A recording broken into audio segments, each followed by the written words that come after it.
आज આપણે નીટના અંદર જે પૂછાયેલા પ્રશ્નો છે જોવા છે અને પહેલા મેં તમને થોડાક નીટમાં પૂછાયેલા પ્રશ્નો કરાવ્યા હતા પણ આ બાકીના બધા છે આપણે નીટમાં પૂછાયેલા પ્રશ્નો છે એ આપણે આજે જોવા છે હવે તમારે શું કરવાનું કે પહેલા મારે હું તમને એમ કહું કે નહીં તમારે આ ફોટો પાડીને અથવા તમારે ત્યાં પોઝ કરી નાખી દેવાનો અને તમારે વિચારવાનું કે તમે આ જવાબ બધા આપી શકો છો કે કેમ એટલે તમારે વિચારવાનું તમે શીખી ગયા છો આપણું ચેપ્ટર એટલે તમને હું એમ કહી શકું કે તમારે આ બધા જવાબ આવડે છે કે નહીં તમારે ચેક કરો અને પછી શું થાય કે હું એના તમને આન્સર આપું ત્યાં ત્યાં આગળ વિડીયો છે અટકાડી દો અને પછી જોવો જવાબ આવડે છે કે નહીં આગળ જુદા જવાબ મેળવવાનો પ્રયત્ન કરીએ એટલે આપણને ખબર પડે કે નહીં આટલા જે પ્રશ્નો લખ્યા છે 4 ને 4 8 તો એ આપણે આવડે છે કે નહીં બરાબર ચલો આપણે આગળ શીખી લઈએ જો ઇલેક્ટ્રોન પ્રાપ્તિ એન્થાલ્પીની કિંમત Na+ માટે 5.1 ઇલેક્ટ્રોન વોલ્ટ હોય એટલે ખરેખર આયનિક ઊર્જાની કિંમત છે Na+ કરો એટલે આટલી થાય તો ઇલેક્ટ્રોન પ્રાપ્તિ એન્થાલ્પીની કિંમત કેટલી હોય એ જણાવો હવે હું એમ કહું કે નહીં અમારી પાસે સોડિયમ છે તો સોડિયમ છે એ પોતે Na+ થાય તો આ ઇલેક્ટ્રોન તો મારે એને 5.1 ઇલેક્ટ્રોન વોલ્ટ જેટલી ઊર્જા શું કરવી પડે આપવી પડે વાયુ તટસ્થ પરમાણુમાંથી ઇલેક્ટ્રોન દૂર કરવા માટે આપણે ઊર્જા આપવી પડે પણ આ ધારો કે મારી પાસે Na+ હોય ને ઇલેક્ટ્રોન મેળવે તો એમાંથી સોડિયમ આયન થાય તો એ ઇલેક્ટ્રોન શું કરે મુક્ત ઊર્જા કરે હવે ઊર્જા હોય ને એમ આમ લખાય ડેલ્ટા H છે એ પોઝિટિવ હોય અને ડેલ્ટા H છે એ નેગેટિવ હોય જો H છે એ એન્થાલ્પી ડેલ્ટા એનો ફેરફાર છે પ્લસ હોય તો એ ઉષ્મા શોષક માટે હોય અને માઈનસ હશે તો એ આપણી માટે ઉષ્મા ક્ષેપક માટે હાલ તો આ જ્યારે ઇલેક્ટ્રોન છે એમાંથી ઊર્જા છૂટી પડે ત્યારે આનું મૂલ્ય છે એમાં ખાલી 5.1 છે e 5.1 થી ઋણ થાય એટલે પ્લસ 5.1 ની જગ્યાએ માઈનસ 5.1 ઇલેક્ટ્રોન વોલ્ટ આવે આયનીય ત્રિજ્યા માટે ઉત્તરતો ક્રમ સમ ઇલેક્ટ્રોનીય માટે જણાવવાનો છે હવે આ તો તમને આવડવું જોઈએ કે આની અંદર મારે ક્રમ ખોટો હોય તો x - 2 છે એ સૌથી મોટું છે કારણ કે 16 એટલે ઇલેક્ટ્રોન 18 પ્રોટોન 16 ને ઇલેક્ટ્રોન 18 પ્રોટોન 17 ઇલેક્ટ્રોન 18 K+ અને Ca+2 આ સૌથી નાનું આમ જતા જાવ સૌથી મોટું ઊંધું કરો તો આવે બરાબર ઇલેક્ટ્રોન પ્રાપ્તિ એન્થાલ્પી માટે મારે જડતો ક્રમ જણાવવો મને મૂલ્ય યાદ હોવા જોઈએ કે નહીં મારે ઓક્સિજન માટે 141 મૂલ્ય હતું સલ્ફર માટે 200 હતું ક્લોરીન માટે 328 હતું અને ક્લોરીન માટે 349 છે તો સૌથી વધારે ક્લોરીન માટે આવે ક્લોરીન આવે સલ્ફર આવે ઓક્સિજન આવે આમ જાવે વધતું જાય પરમાણુ ત્રિજ્યા માટે ચડતો ક્રમ જોવે છે આપણે તો કેવું હોય કે મેગ્નેશિયમ ની નીચે કેલ્શિયમ આવે ફોસ્ફરસ સલ્ફર પછી ક્લોરીન આવે બરાબર તો ખરેખર કેમ થાય તો મને કહો આમ જાવે આયનીય આમ જાવે પરમાણુ ત્રિજ્યા શું થાય ઘટે હવે યાદ હોવી જોઈએ કે આ આપણી માટે 99 હતું 99 માં 5 104 204 માં 14 110 થાય 110 થાય સૌથી નાનામાં નાની પરમાણુ ત્રિજ્યા કોની હોય ક્લોરીન ની હોય એટલે સૌથી નાનામાં નાનું કોણ છે ક્લોરીન ક્લોરીન કરતા મોટું કોણ છે ફોસ્ફરસ ફોસ્ફરસ કરતા મોટું કોણ આવશે મેગ્નેશિયમ અને મેગ્નેશિયમ કરતા મોટું કોણ આવશે કેલ્શિયમ કારણ કે ઉપરથી નીચે જાવ તો એની પરમાણુ ત્રિજ્યા વધે કારણ કે નવી કક્ષા એમાં ઉમેરે તો નવી કક્ષા ઉમેરવાને કારણે પરમાણુ ત્રિજ્યામાં વધારો થાય ક્લોરીન પછી ફોસ્ફરસ પછી મેગ્નેશિયમ પછી કેલ્શિયમ આ ઊંચો ધન આયન અને ઋણ આયનના કદનો ગુણોત્તર જોવાનો છે એટલે ઊંચો ઋણ આયન અને ધન આયનનો કદનો ગુણોત્તર જોવો હોય તો હું એમ કહી શકું તમને કે લિથિયમ છે સોડિયમ છે પોટેશિયમ છે રુબિડિયમ છે અને સીઝિયમ છે તો ઉપરથી જેમ નીચે આવો એમ સીઝિયમનું કદ સૌથી મોટું હોય એટલે જેનું કદ સૌથી મોટું હોય ને એવું કોણ છે આપણી માટે સીઝિયમ લિથિયમ ને સોડિયમ તો નીકળી સૌથી મોટું કદ એટલે R મોટું પદ એટલે ધન આયન C એટલે કેટાયન એટલે સૌ પણ લખાય R+.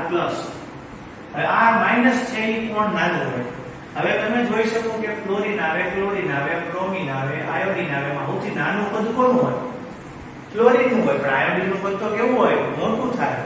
એટલે આ નહીં આવે, આવશે R- અથવા તો Ra.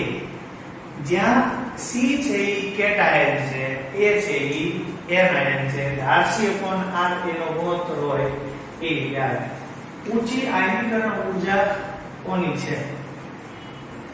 નિયમ 3s2 3pc 3p3 છે, 3s2 3p 3s2 3p2 આ GD10 અને 4s2 4p3 છે. હવે હું માનું ત્યાં સુધી અર્ધપૂર્ણ કક્ષક હોય ને એની વધારે હોય, તો 3s2 3p અને 3s2 3p2 નહીં આવે. આ આપણી માટે 10 ને 12 ને 3 15 છે, 15 નું ફર્સ્ટ કરે છે. આ 10 ને 10 20 ને 22 ને 3 25 છે. હવે એ જોવાનું છે બંનેની અંદર અર્ધપૂર્ણ કક્ષકો છે, પણ કેન્દ્રની નજીક કોણ હોય? 15મું તત્વ નજીક હોય, 25મું તત્વ નજીક હોય. તો કેન્દ્રની નજીક હોય આપણા માટે 15મું તત્વ, કારણ કે 3s2 3p3 છે, ઓલામાં 4s2 4p3 3p3 પછી 4p3 આવે. એટલે નજીક કોણ છે? 3p3 છે. તો એના ઇલેક્ટ્રોન જ્યાંથી દૂર કરી શકાય નહીં, એટલે એને વધારે ઊર્જાની જરૂર હોય. એટલે આપણો જવાબ આવશે નિયોન પર 3s2 3p3. આમાં કઈ વસ્તુ બરાબર બંધ નથી બેસતી? બંધ વિયોજન ઊર્જા, બંધ તોડવા માટે આપવી પડતી ઊર્જા. હવે તમે જોઈ શકો વિદ્યુત ઋણતા છે એ ક્લોરીનની વધારે છે. આ સાચું છે, નથી બંધ બેસતી બરોબર.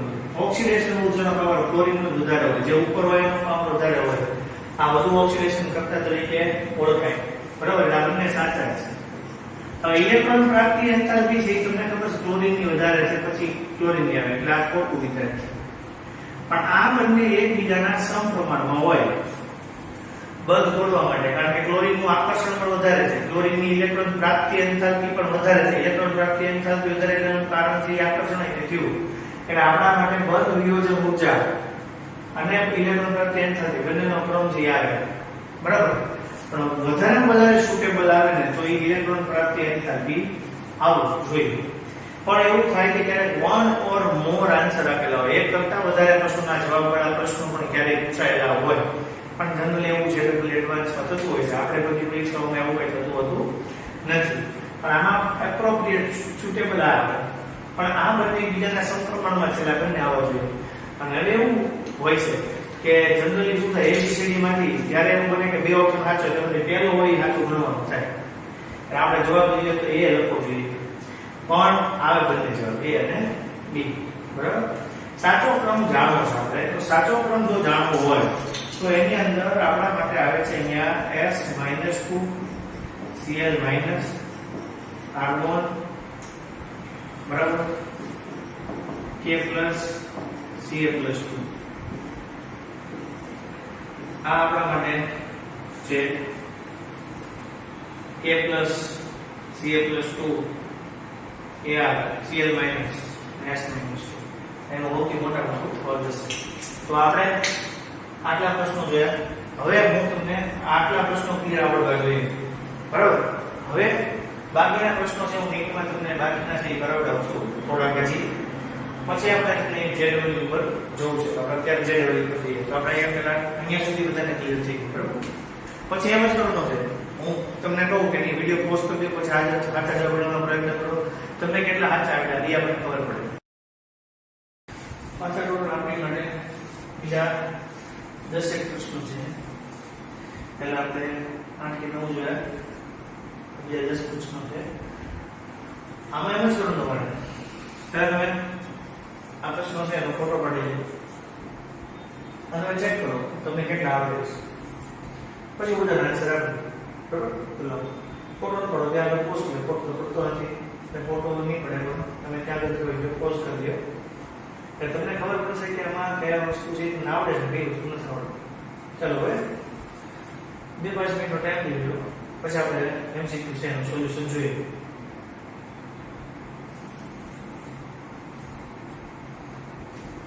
ચાલો હવે સ્ટાર્ટ કરીએ. ઓછી આયનીકરણ ઊર્જા કોને આપવી પડે? તો પહેલા આપણે તત્વો લખી નાખીએ કે ત્યાં 1s2 2s2 2p3 છે, 2 3 4 3 7 એટલે નાઇટ્રોજન છે. આ 1:2p6 ને 3s1 એટલે આપણી માટે આ સોડિયમ છે, આ આપણી માટે નિયોન છે, 2 ને 4 ને બદલે આ ક્લોરીન છે. હવે તમને ખબર છે કોને ઓછી ઊર્જા આપવી પડે? સોડિયમ ને, કારણ કે ભરાઈ ગયા પછીનો એક ઇલેક્ટ્રોન છે, તો સેલેક્ટ ઇલેક્ટ્રોન શું થઈ જાય? નિયોન ને વધારે આપવી પડે, નાઇટ્રોજન ને વધારે આપવી પડે, નિયોન ને નાઇટ્રોજન આપવી પડે વધારે, પછી નિયોન ને વધારે આપવી પડે. એટલે સૌથી ઓછી આપવી પડે નિયોન આપવી પડે સોડિયમ ને. કયા આયનને મહત્તમ પ્રોટોન બંધુતા સ્થાયી થવા માટે જોઈએ? હવે જો તમને શીખવાડું. અહીંયા નાઇટ્રોજન છે, અહીંયા ઓક્સિજન છે, નીચે સલ્ફર છે, આ ફ્લોરિન છે, ક્લોરીન છે, બ્રોમિન છે અને આયોડિન છે. હવે હું તમને સમજાવું, પ્રોટોન મેળવવાની વાત છે. તો આપણી માટે આ NH2- અહીંયા છે, એ જેવું OH- હોય એવું ભાઈ SH- હોય. આ ક્લોરાઇડ, ક્લોરાઇડ, બ્રોમાઇડ અને આયોડાઇડ છે. ઉપરથી નીચે જાવ ધાતુનો ગુણ વધે ને ધાતુનો ગુણ ઘટે, તો આપણે એમાં H+ ઉમેરવો છે એટલે એસિડિક કરવું છે. તો ઉપરથી નીચે આવું તો બેઝિક થાય, એટલે F- કરતા I- હોય એ ઓછું બેઝિક હોય. એટલે F- ને I- ની વાત આવે તો એમાં F- પેલા I- નીકળી જાય. F- અને OH- હોય અને SH- હોય, તો OH- અને SH- કરો તો ઉપરથી નીચે આવો તો બેઝિકતા વધે. તો OH- ને SH- ની વાત હોય તો એમાં OH- પેલા હોય SH- કરતા, એટલે F- કરતા SH- આવે ખરા, પણ એના કરતા આગળ આ છે, એટલે જો એમાં H+ ઉમેરાઈ જશે તો એ સરળતાથી એમોનિયા બની જાય. એટલે જેમ તમે આ બાજુના તત્વો હશે તમને ખબર છે કે જેમ આપણે આગળ આવીએ એમ ધાતુનો ગુણ ઘટતો જાય, અધાતુનો ગુણ વધતો જાય, એટલે ઇલેક્ટ્રોન મેળવવાની વૃત્તિ વધે. આ પ્રોટોન બંધુતા છે. ઇલેક્ટ્રોન બંધુતા એટલે ઇલેક્ટ્રોનની વાત છે, પ્રોટોન બંધુતા એટલે પ્રોટોન મેળવવાની વાત છે. તો આ બાજુના તત્વો હોય પ્રોટોન મેળવીએ કે આ બાજુના તત્વો તો શું કરીએ કે ઇલેક્ટ્રોન મેળવીને ઋણાયન થાય. તો આમાં ઇલેક્ટ્રોન મેળવવાની વાત છે. નો ડાઉટ આમાં H+ ઉમેરાનો હોત તો પાણી બની જાય, આમાં H+ ઉમેરાનો હોત તો H+ બની જાય, પણ એના કરતા વધારે સરળતાથી મેળવી શકે તો આ. એટલે આપણી માટે પ્રોટોન બંધુતા એટલે H+ મેળવવાની વાત છે. આયોનિક ત્રિજ્યા તમને સૂત્ર આપેલું છે આયોનિક ત્રિજ્યા માટે, સભી બોલે એવું કરીને લખેલું છે તમને. તો ENC છે, ઇફેક્ટિવ ન્યુક્લિયર ચાર્જ છે, ના વ્યસ્ત પ્રમાણમાં હોય. સ્ક્વેર તો કોઈથી આવતો જ નથી, એટલે સ્ક્વેર તો નીકળી જાય, પણ સમપ્રમાણમાં હોય કે વ્યસ્ત પ્રમાણમાં હોય તો હંમેશા આયોનિક ત્રિજ્યા છે એ અસરકારક ન્યુક્લિયસ વીજભાર, અસરકારક કેન્દ્રીય વીજભાર જેમ વધે તેમ આયોનિક ત્રિજ્યા ઘટે. બરાબર છે? એટલે આ છે એ આપણા માટે આવે. હવે તમે જુઓ છો કે આ O-2, F-, Na+, Fe+2 અને Al+3C બધા સમ ઇલેક્ટ્રોનની આયનો છે. આપણા માટે O-2, F- છે એ બધા આપણા માટે શું છે? સમ ઇલેક્ટ્રોનીય આયનો છે. તો O-2 થી Al+3 તરફ જાઓ તો એ વધે, તો O-2 માં વધારે જ હોય, Al+ એટલું જતું ઉપરનું ઘટે, એટલે એ તો જવાબ નો આવે, આ કેન્સલ થઈ જશે. O-2 થી Al+ તરફ જાવ તો ઘટે, તો એમાં પછી O-2 આવે, F- આવે, Ne આવે, Na+ આવે, Mg+2 આવે, Al+3 આવે.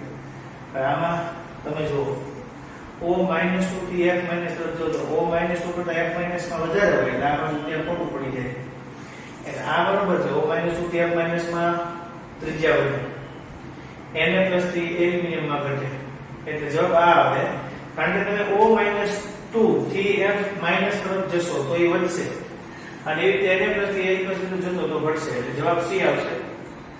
હવે કયું ખોટું છે આપણે એ ચેક કરવું છે. તો એમોનિયા છે, ફર્સ્ટ ફીન છે, આર્સિન છે. તમે અહીંયા નાઇટ્રોજન છે, ફોસ્ફરસ છે, આર્સેનિક છે, આ બધા અધાતુવાળા છે. આમાં થોડો ગુણધર્મ હોય. આમ તો કેવું કહેવાય કે ઉપરથી નીચે આવો તો ધાતુનો ગુણ અધાતુનો ગુણ ઘટે અને ધાતુનો ગુણ વધે, એવું હોવું જોઈએ. પણ આ ત્રણેય અધાતુના હાઇડ્રાઇડ તરીકે એસિડિક બની શકે ખરા, એટલે એસિડિક હોઈ શકે. કારણ કે એમોનિયા અધાતુનું હાઇડ્રાઇડ એટલે એસિડિક છે, ફોસ્ફેટ એસિડિક છે, આર્સેનિક છે એ થોડું એસિડિક છે, પણ આમ ખરેખર એસિડિકતાનો ક્રમ છે એ થોડો ઘટવો જોઈએ. પછી આ જે ક્રમ આપ્યો છે આપણને એમાં ભૂલ છે. પહેલા B આવે પછી B આવે ને એટલે આ શું છે ફર્સ્ટ આયોનાઇઝેશન પોટેન્શિયલ આયનીકરણ એન્થાલ્પી છે ફર્સ્ટ આયોનાઇઝેશન પોટેન્શિયલ એટલે આપણી માટે શું છે આયનીકરણ એન્થાલ્પીની વાત છે એટલે આપણા માટે જે આવશે એ આવશે AlO3 MgO Na2O K2O હવે જોઈએ આપણે સોડિયમ અહીંયા આવે મેગ્નેશિયમ અહીંયા આવે પોટેશિયમ અહીંયા આવે એલ્યુમિનિયમ અહીંયા આવે તમે એલ્યુમિનિયમ થી મેગ્નેશિયમ જો મેગ્નેશિયમ થી સોડિયમ ને સોડિયમ થી પોટેશિયમ તરફ જાઓ એટલે ખરેખર બેઝિકતા વધે એટલે આ ચોપડનો છે તમે લિથિયમ છે સોડિયમ છે પોટેશિયમ છે રુબિડિયમ છે સિલિશિયમ છે ઉપરથી નીચે આવશો તો આયનીય ત્રિજ્યા વધવાની જ છે એટલે તમારા માટે જે ખોટો ક્રમ આવશે એ આવશે ઉભયધર્મી ઓક્સાઇડ કોણ છે જો ધાતુનો ઓક્સાઇડ Na2O Na2O છે બેઝિક હોય ધાતુનો ઓક્સાઇડ છે એટલે બેઝિક છે સલ્ફર ડાયોક્સાઇડ જે અધાતુનો ઓક્સાઇડ છે એટલે એ પોતે એસિડિક છે બોરોન અધાતુ છે બોરોન છે એ આપણા માટે 13મા સમૂહમાં પહેલું તત્વ છે એ કાર્બનની અધાતુ છે અને બોરોનની અધાતુ છે કાર્બનના હીરા તરીકે પહેલું વધારે સખત છે બોરોન કાર્બન પછીના સખત તત્વોમાં આવે એટલે બોરોન પણ અધાતુનો ઓક્સાઇડ છે એટલે એસિડિક આવે પણ ઝિંક ઓક્સાઇડ છે એ 12મા સમૂહમાં આવે બરાબર 30મા તત્વ તરીકે એટલે 30મા તત્વ તરીકે ઝિંક આવે તો એ ઝિંકનો ઓક્સાઇડ છે એ આપણા માટે બધા જે આપણને ઉદાહરણ આપ્યા છે એ ઉદાહરણના સંદર્ભમાં બીજું કોઈ નથી એટલે ઝિંક ઓક્સાઇડ છે આપણા માટે ઉભય ગુણધર્મી છે હવે આ વસ્તુ ધ્યાન રાખવાની છે કે O-2 બનવામાં પ્રથમ પ્રક્રિયા ઉષ્માક્ષેપક છે તો જો માઈનસ છે તમને હમણાં આની પહેલા જ્યારે હું MCQ સમજાવતો હતો ત્યારે મેં તમને વાત કરી કે ડેલ્ટા H નું કિંમત ઋણ હોય તો એ ઉષ્માક્ષેપક હોય ડેલ્ટા H ની કિંમત ધન હોય તો એ ઉષ્મા શોષક હોય તો પહેલી વખતે જ્યારે ઇલેક્ટ્રોન મેળવવામાં આવે ત્યારે O- બને છે એટલે ત્યારે એ પોતે માઈનસ હોવાને કારણે ઉષ્માક્ષેપક છે એક ઋણ આયન થઈ ગયો પછી જ્યારે બીજો ઋણ આયન દાખલ થાય ત્યારે એને રેઝિસ્ટ કરે અને રોકે અવરોધે બીજો તો થવા દેવો માંગે પણ છતાંય તે ઓક્સિજનને સ્થાયી કરવા માટે બીજો ઇલેક્ટ્રોન જોવે એટલે એને ઓવરકમ કરે એટલે એની ઉપર આવે એટલે ઇલેક્ટ્રોન આવવાને કારણે જે પછીની પ્રક્રિયા છે એ ઉષ્મા શોષક બને છે અને એની કિંમત -142 માંથી 844 થાય છે તો એનું કારણ એ છે કે બીજા ઇલેક્ટ્રોનને આવવા માટે રોકે છે અવરોધે છે એટલે એનું કિંમત છે એ આપણને ધન મળે છે બરાબર તો આપણા માટે ઈ જે આન્સર આવે એને રોકતો હોવાથી એ બીજા ઇલેક્ટ્રોનને સહેજથી પ્રવેશવા દેતું નથી Al2O3 SiO2 P2O3 SO2 ની એસિડિક પ્રબળતાનો ક્રમ આપણે જોવો છે કોણ વધુ એસિડિક છે આમ તો એવું થાય કે આપણી માટે પહેલા એલ્યુમિનિયમ આવે પછી સિલિકોન આવે પછી ફોસ્ફરસ અને પછી સલ્ફર આવે એટલે તમે જેમ આવર્તમાં આગળ વધો એમ અધાતુનો ગુણધર્મ વધે ધાતુનો ગુણધર્મ ઘટે એટલે એલ્યુમિનિયમ કરતા સિલિકોન કરતા ફોસ્ફરસ છે એ આપણા માટે કેવું થાય એસિડિક થાય એટલે આપણા માટે Al2O3 SiO2 P2O3 SO2 જવાબ એસિડિકતા વધે કોની આયનની ત્રિજ્યાની કિંમત વધારે છે આયનની ત્રિજ્યાની કિંમત કોની વધારે હોય જો પેલા પ્લસ વાળા તો ઉડી જાય B+3 ને Li+3 હવે આયનની ત્રિજ્યાની કિંમત વધારે તમે જેમ આમ જોશો આયનની ત્રિજ્યામાં ફ્લોરિન છે એ પોતે 1 ઇલેક્ટ્રોન મેળવે ઓક્સિજન પોતે 2 ઇલેક્ટ્રોન મેળવે છે એટલે ફ્લોરિન કરતા ઓક્સિજન તમને ખબર છે આવું તમને શીખવાડું છે ફ્લોરિન એના કરતા O- એના કરતા N- ની કિંમત વધારે હોય એટલે ફ્લોરિન કરતા ઓક્સિજન -2 છે એની કિંમત છે આપણા માટે વધારે જોવા મળે તો આપણા માટે આ રીતે છે તો આ બધા તમને પ્રશ્નોના જવાબ છે એ સમજાણા છે ત્યાંથી હવે આપણે આગળ જવું છે 2004 પછીના પ્રશ્નો 2003 ને 2004 નો પૂછાય હવે એવું છે દરેક વખતે JEE ની અંદર પહેલા અલગ અલગ પ્રશ્નોના પહેલા 90 પ્રશ્ન પૂછાતા JEE માં પછી 75 થયા પછી અત્યારે ઘટીને 25 થઈ ગયા બરાબર આવી રીતે છે આપણે આગળ MCQ છે એ સમજવા માટે જે આગળ વધીએ પાછા આપણે પ્રશ્નો આપેલા છે આમાં એ જ કરવાનું છે તમારે પહેલા 1 2 3 4 5 6 7 8 9 ને 10 10 ને 10 20 ના 28 કૃષ્ણ જેટલા આપણે કહીએ આ પૂરું કરશું એટલે કરશું આવું તમે બંધ કરીને જુઓ એટલે આપણે પોઝ કરી દઈએ અને પછી ચેક કરો આપણે કેટલું આવે છે બરાબર ચાલો તમે સોલ્વ કરીને પ્રોસેસ આપણે MCQ જોઈએ હવે આમાં કોઈ સાચું નથી એવું કહેવામાં આવે છે તો લિથિયમ સોડિયમ પોટેશિયમ રૂબિડિયમ વધતી ધાતુ જે ત્રિજ્યા આ તો ઉપરથી નીચે આવો લિથિયમ સોડિયમ પોટેશિયમ રૂબિડિયમ વધે પછી એમ છે કે I Br F અને Cl વધતી ઇલેક્ટ્રોન પ્રાપ્તિ એન્થાલ્પી 349 328 295 બરાબર ને 349 328 325 અને 295 પ્રથમના બોરોન કાર્બન પછી નાઇટ્રોજન પહેલા આવે ઓક્સિજન પહેલા આવે અહીંયા ભૂલ છે પહેલા ઓક્સિજન આવે પછી શું આવવું જોઈએ નાઇટ્રોજન આવવું જોઈએ આ આપણી માટે સાચું નથી બાકી એવું તો અહીં એક બધું તો આ રીતે અહીં બધું છે કોણ ઉભયગુણી ઓક્સાઇડ છે જો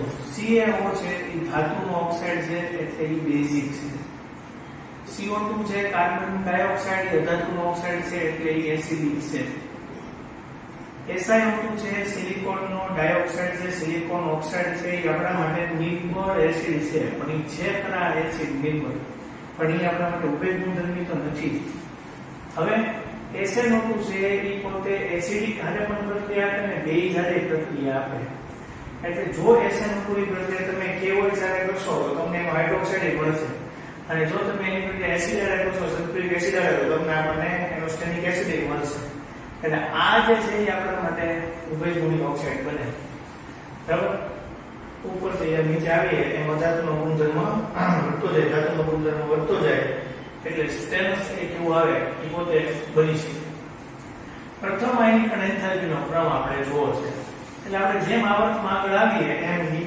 વધે તો જો આપણને ખબર છે બોરોન છે 13મા સમૂહ છે સલ્ફર છે એના પછીના તત્વોમાં આવે ફોસ્ફરસ છે સલ્ફર અને ફોસ્ફરસ આવે અને ઉપર ક્લોરીન છે આપણને ખબર છે બોરોન પહેલા જ આવે કારણ કે પ્રથમ આયનિક એન્થાલ્પી આપણે જોઈએ છે આવર્તમાં જવું છે બરાબર તો પહેલા બોરોન આવશે પછી સલ્ફર લખશું કારણ કે સલ્ફર અને ફોસ્ફરસ હોય એમાં સલ્ફર જે છે એના કરતા ફોસ્ફરસને વધારે ઊર્જા આપવી પડે કારણ કે એ આપણી માટે અર્ધપૂર્ણ સ્નાયુ અક્ષર થાય અને પછી ફ્લોરિન આવે એટલે આપણે ક્રમ આવો થાય BS અને PF આવો ક્રમ થાય કારણ કે જેમ આવર્તમાં આગળ જઈએ એમ આપણને ઊર્જા વધારે આપવી પડે આયોનિક ત્રિજ્યાનો સાચો ક્રમ છે તો આયોનિક ત્રિજ્યા છે તેમાં O- 2 છે ની ત્રિજ્યા સૌથી વધારે આવે પછી F- ની આ બધા ક્રમમાં ગોઠવાયેલા છે એને પ્લસ Mg+2 અને Al+3 Al+3 કરતા Mg+2 નું કદ મોટું Mg+2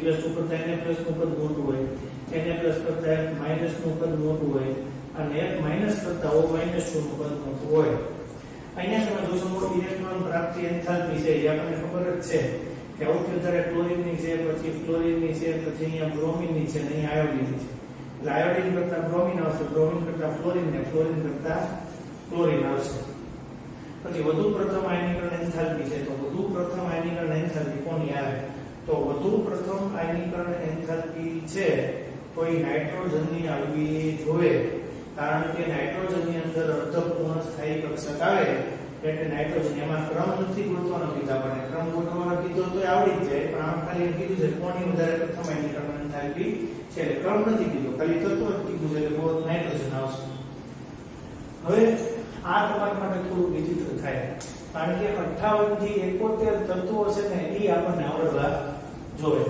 58 થી 71 તત્વો તો છે તમારા માટે અઘરા થઈ જાય કારણ કે 58 થી 71 તત્વો આવી ગયા ગ્લાસ સ્પ્રિંગ સુગંધી પીડિયમ સેનેટરી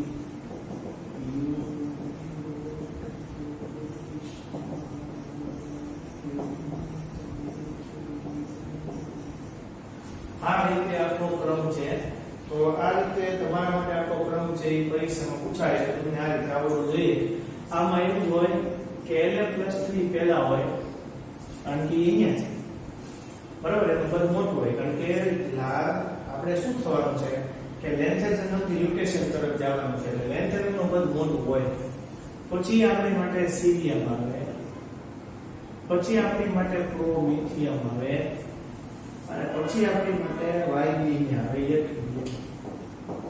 એટલે આનો ક્રમ આમ ગોઠવાયેલો હોય. સમજાણું?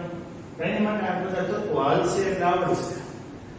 આપણે તો જેનરલી પરીક્ષા બધા ચેપ્ટર શીખી ગયા પછી જ આવવાની છે, પણ આ વચ્ચે આવે તો આપણને થોડી તકલીફ પડે ને. તમને ખબર હોય કે સ્ટાર્ટિંગ નું પહેલું તત્વ એની ત્રિજ્યા મોટી હોય, કારણ કે જ્યારે આવવાનું છે લેન્થેનમ થી લ્યુટેશિયમ જ આવવાનું 58 થી 71, તો લેન્થેનમ પહેલો છે, પછી પ્રોમિથિયમ અહીંયા છે, સીરિયમ અહીંયા છે, પછી પ્રોમિથિયમ છે, છેલ્લે કોણ છે? એટર્બિયમ અહીંયા વાય છે. બરાબર? આ બધા 157 58 કે આપણે પોતે થતું લઈએ. હવે દ્વિતીય આયનિકરણ એન્થાલ્પી કોની વધુ છે? તો આપણે દ્વિતીય આયનિકરણ એન્થાલ્પીમાં જોવું છે. તો વેનેડિયમ પછી ક્રોમિયમ આવે, મેંગેનીઝ આવે અને Fe આવે. આ 23 છે, આ 24 છે, આ 25 છે, આ 26 છે. આર્ગોન 4 આવશે, 4s2 18 ને 20 ને 3 23. આર્ગોન 4 4s1 3d5 આવશે. આર્ગોન 4 4s2 3d5 આવશે. આર્ગોન 4 4s2 3d6 આવશે. બરાબર? આપણે શું કરીએ છીએ? દ્વિતીય આયનિકરણ એન્થાલ્પી છે એટલે આપણે એક ઇલેક્ટ્રોન કાઢીને જોઈએ. તો હું આમાંથી એક ઇલેક્ટ્રોન કાઢું છું એટલે 4s1 થી છે, આમાં 0 થી છે, આની અંદર 1 થી છે, આની અંદર 1 થી છે. પેલો કાઢી નાખ્યો. હવે મારે બીજો કાઢીને જોવો છે, તો બીજો કાઢીને જોવો હોય તો મારે કોને વધારે ઊર્જા આપે? d માં 5 ને વધારે ઊર્જા આપવી પડે, કારણ કે સૌથી પહેલા ઇલેક્ટ્રોન s માંથી જાય, પછી d માંથી જાય, પછી d માંથી જાય, પછી f માંથી. તમને હું શીખવાડું છે કે સૌથી પહેલા ઇલેક્ટ્રોન કાઢવો પડે અહીંયા 12 ની કક્ષક નાખી. તો 4 નંબરની કક્ષક 12 હોય, 3 નંબરની કક્ષક અંદર હોય, એટલે યલો પહેલો ઇલેક્ટ્રોન નીકળે એ 4s માંથી નીકળે, પછી 3d માંથી નીકળે. એટલે d ની અંદર 5 ઇલેક્ટ્રોન હોય, 5 ઇલેક્ટ્રોનને આપણે કાઢવા પડે. ભાઈ 5 ઇલેક્ટ્રોન કાઢવા માટે વધારે ઊર્જા આપવી પડે. આપણે દ્વિતીય આયનિકરણ એન્થાલ્પી બોલીએ છીએ એટલે બીજો ઇલેક્ટ્રોન કાઢવા માટે જે ઊર્જા આપવી પડે એ જોવી પડે. ઈ આવે છે જવાબ ક્રોમિયમ. હવે લેન્થેનમ છે એની ત્રિજ્યા આપણને આપી દીધી 1.06. તો એમ કહે છે કે લ્યુટેશિયમની કિંમત છે એ કોની નજીકમાં હોય? તો જેમ જેમ તમે લેન્થેનમ થી લ્યુટેશિયમ તરફ આવો એમ એમ એની ત્રિજ્યા ઘટતી જાય. તો ઘટતી જાય તો એ 1.60 તો ન જ હોય, 1.40 તો ન જ હોય, 1.6 એટલે લેન્થેનમ જેટલી તો ન જ હોય, એના કરતા કેવી હોય? ઓછી હોય. બુદ્ધિ આવું પૂછે કે આ કોમન સેન્સ જેવો છે પ્રશ્ન. એટલે એવું ન સમજવાનું હોય કે મને લેન્થેનમ થી લ્યુટેશિયમના તત્વો આવડવા જોઈએ, એ ખબર હોવી જોઈએ પહેલું હશે છેલ્લું હશે, એવું તો તમને શીખવાડ્યું છે. એટલે લેન્થેનમ કરતા લ્યુટેશિયમની ત્રિજ્યા છે એ આવે ઓછી આવે જેવું થાય. આવર્તન નિયમ અનુસાર તત્વોના ગુણધર્મોમાં ફેરફાર કયા ગુણધર્મો અનુસાર થાય?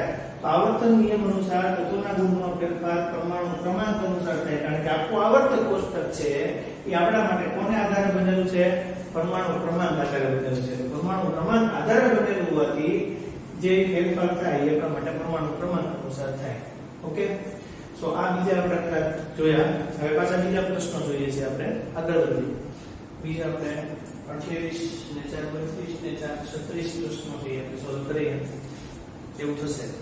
પાછો તમે જોઈ શકો, તમને આવડતું હોય એ માટે તમે પોઝ કરી અને થોડો ટાઈમ આ MCQ ને સોલ્વ કરી શકો. સોલ્વ કરો પછી આપણે 2-5 મિનિટ રહીને પાછો આપણે સ્ટાર્ટ કરીએ. બરાબર? જોઈએ.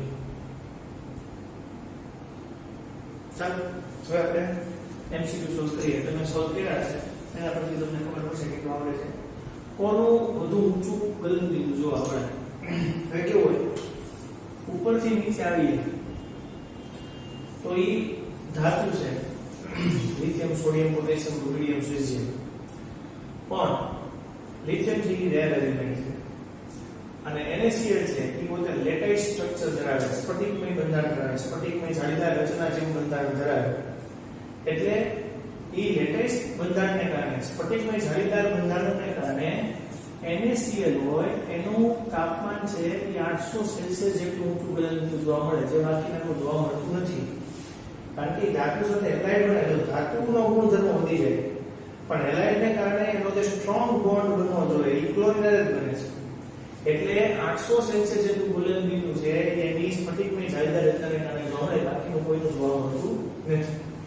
આયનીય સ્થિરતા એટલે આ બધા આયનો છે એની સ્થિરતા એનું જ્યારે આલ્કલી ધાતુ આયન માટે જલીય દ્રાવણ બનાવવામાં આવે ત્યારે જલીય દ્રાવણમાં મહત્તમ ઇકોનું મૂલ્ય હશે તો Li Na K અને Rb તો એમાં એવું કહેવાય કે લિથિયમ હોય ને એ વધુ સરળતાથી લિથિયમ છે એ વધુ સરળતાથી છે ને એ પાણી સાથે જોડાઈ જાય કારણ કે કે જલીય દ્રાવણની અંદર એની સ્થાયીતા જોડી છે તો લિથિયમ ઝડપથી અને સહેલાઈથી પાણીને જોડાઈ શકે તો એવું ઝડપથી અને સહેલાઈથી પાણી હારે છે Li Na K plus Rb તો Rb છે એ સહેલાઈથી નહીં આવે એટલે શું થશે એ સ્થાયી વધારે છે એટલે આયનીય સ્થિરતા છે ઈ જેમ એનો કેટાયન છે એ મોટો હશે ઈ સહેલાઈથી સ્થાયી એટલે મહત્તમ છે એ દ્રાવણમાં સ્થાયી હશે એટલે આયનીય સ્થિરતા છે ઈ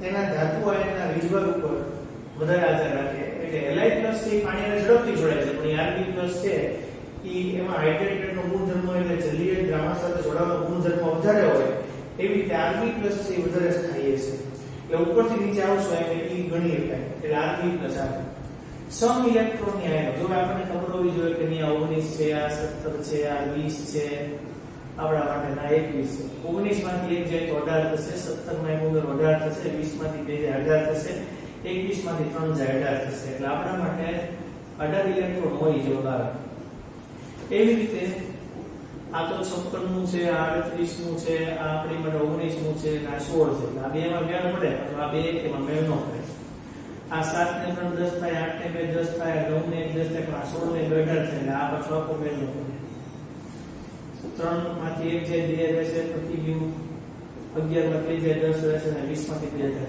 તો પેલા જો બધા આપણી માટે જેની અંદર બધામાં ઇલેક્ટ્રોન સરખા થાય છે એને આપણે સમ ઇલેક્ટ્રોન કહેવાય એની માટે આપણને બધા પરમાણુનું પ્રમાણ આવડવા જોઈએ બરાબર એ આધારિત હોય સાચો આયનીય ત્રિજ્યાનો ક્રમ જણાવો તો સાચો આયનીય ત્રિજ્યાનો ક્રમ શું થાય તો સાચો આયનીય ત્રિજ્યાનો ક્રમ છે એ આયનીય ત્રિજ્યા ઉપરથી આધારિત છે એટલે આની 0.95 સૌથી વધારે આવે છે 0.95 એંગસ્ટ્રોમ બેરિલિયમ પછી તરત લિથિયમ ની આવે છે કારણ કે એના વચ્ચે વિકર્ણ સંબંધ છે એટલે બેરિલિયમ મેગ્નેશિયમ આવે લિથિયમ મેગ્નેશિયમ હોય બેરિલિયમ આપણી જોડે લિથિયમ ની આવે મેગ્નેશિયમ નો સંબંધ છે બેરિલિયમ ની આવે એલ્યુમિનિયમ નો છે એટલે બેરિલિયમ કરતા મેગ્નેશિયમ નું છે એ વધારે છે અને મેગ્નેશિયમ કરતા લિથિયમ નું વધારે છે સૌથી વધારે સોડિયમ નું છે એટલે સોડિયમ પહેલા આવે પછી લિથિયમ આવે પછી મેગ્નેશિયમ 2 આવે પછી બેરિલિયમ +2 આવશે એટલે ક્રમ આ રીતે આવશે એટલે બધાના ત્રિજ્યાના મૂલ્યો એના પરથી છે કે બેરિલિયમ છે એના કરતા મેગ્નેશિયમ કારણ કે B કરતા Mg બધું મોટું છે પણ આમાં એવું છે કે લિથિયમ જે પહેલો છે એટલે લિથિયમ પ્લસ છે એના કરતા સોડિયમ વધારે છે એટલે બેરિલિયમ કરતા મેગ્નેશિયમ ને લિથિયમ કરતા સોડિયમ આવી રીતે ક્રમ આવશે બરાબર એ પ્લસ થઈ જાય છે ત્રિજ્યામાં ફેરફાર છે કે નામ ગોઠવાય છે બરાબર અને એના મૂલ્યો એના પર જરા આપણને ખબર પડે વધતો ક્રમ છે આયનીય કદ માટે શું આવે તો હવે આપણને ખબર છે કે સૌથી પહેલા જે આવે એ આપણા માટે જે વધારે ઇલેક્ટ્રોન મેળવે એ આવે એટલે પહેલા S-2 આવે પછી Cl- આવે એવું બને આ K+ છે અને Cl+2 છે તો પહેલા બે ઇલેક્ટ્રોન ગુમાવે છે એટલે Cl આપણે જોવા જઈએ તો પહેલા S-2 આવે પછી Cl- આવે પછી આપણા માટે K+ આવે પછી Cl+2 આવે કારણ કે પદ જે છે એ Cl+2 કરતા K+ નું મોટું છે K+ કરતા Cl- ને Cl- કરતા S-2 નું કદ મોટું થાય પ્રથમ આયનીકરણ એન્થાલ્પી તમારે જોવી હોય તો બેરિયમ ક્યાં આવે આપણી માટે Be Mg Ca Sr Be આ આવે કેલ્શિયમ ની ઉપર આવે ચાલો આપણે તત્વ આપ્યા છે પરથી જોતા જઈએ સિલેનિયમ અને સલ્ફર O C ટેમ્પો આવી ત્યારે તો Ac અને S છે અને છેલ્લે અહીંયા કોણ આવે આર્ગોન આવે હવે તમે મને કહો કે કઈ રીતે આવે તો સૌથી જે છેલ્લું હોય એ છેલ્લેથી એમાં ઇલેક્ટ્રોન ગુમાવી શકે એટલે પેલા E A આવશે એટલે આપણા માટે જે જવાબ આવે E પેલા કોણ આવે પેલા E A આવે પછી ત્યાંથી આગળ જાઓ તો હવે Ca પેલા આવે કે Ac પેલા આવે તો પેલા Ca માંથી ઇલેક્ટ્રોન દૂર થઈ જાય કારણ કે જે પહેલા અને બીજા સમૂહના તત્વો હોય એની બાહ્ય કક્ષામાં 3s1 3s2 4s1 4s2 5s1 5s2 એટલે નિષ્ક્રિય પછીના 1 અને 2 ઇલેક્ટ્રોન હોય એટલે ઉડી જાય વયા જાય એટલે પહેલા B પછી C આવે પછી S E આવે પછી S આવે અને પછી A આવે આમ આવશે હવે બીજા કોઈ તત્વ માટે પૂછે તો તમને એ રીતે પાછું સોલ્વ કરતા આવડવું જોઈએ હવે તમે આ જોઈ શકો છો આયનની ત્રિજ્યા એંગસ્ટ્રોમમાં કોની વધારે હોય હવે તમને ખબર હોય કે માઈનસ કરતા O minus two N minus ની વધારે હોય એટલે F માઈનસ ની કેવી હોય આપણી મને તમે આમ જશો ત્રિજ્યા ઘટવાની એટલે સૌથી વધારે કોની હશે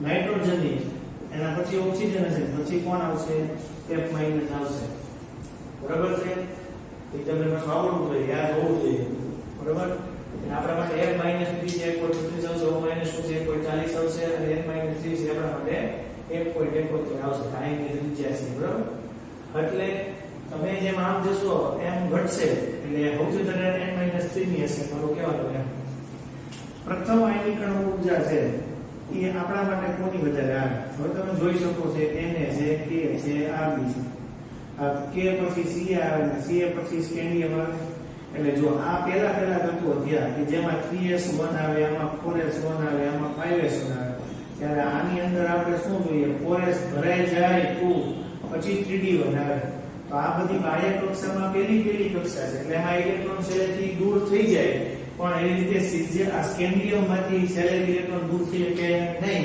એટલે તમારો જે જવાબ છે એ આપણા માટે શું આવે સ્કેન્ડિયમ આવે સ્કેન્ડિયમ છે એને આપણે વધારે ઊર્જા આપવી પડે એટલે મેં તમને મોટા ભાગના કન્સેપ્ટ બધા ક્લિયર થઈ જાય તો બધા આની અંદર આવી જાય એવા ટાઈપના બધાને તમને જેડબલી ના અને નીટ ના મોટા ભાગના એમસીક્યુ કરેલા હવે આપણે આ બધા એમસીક્યુ જે મેં કર્યા છે તમારા માટે લખ્યા છે એ બધા તમારે લખીને કાલે હોમવર્કમાં મૂકવાના છે બરાબર બધા સમજીને કરવાના હાથે સમજીને કરવાના બધા કરવાના છે તમારે એક જ વાર એટલે આજે આપણે ટોટલ એમસીક્યુ જે કર્યા 28 ને 4 32 ને 4 36 જેટલા એ 36 એમસીક્યુ છે એ તમારે સમજીને એનું સોલ્યુશન એવી રીતે લખીને મૂકવાના થાય કાલે આપણે ચેપ્ટર 3 ની અંદર જે કંઈ પણ કોડ આધારિત પ્રશ્નો હશે કે પછી એની અંદર સ્વાધ્યાય છે એ આપણે કાલે જોશું તો આપણે અહીંયા સુધી છે ને એ આપણે રાખીએ થેન્ક યુ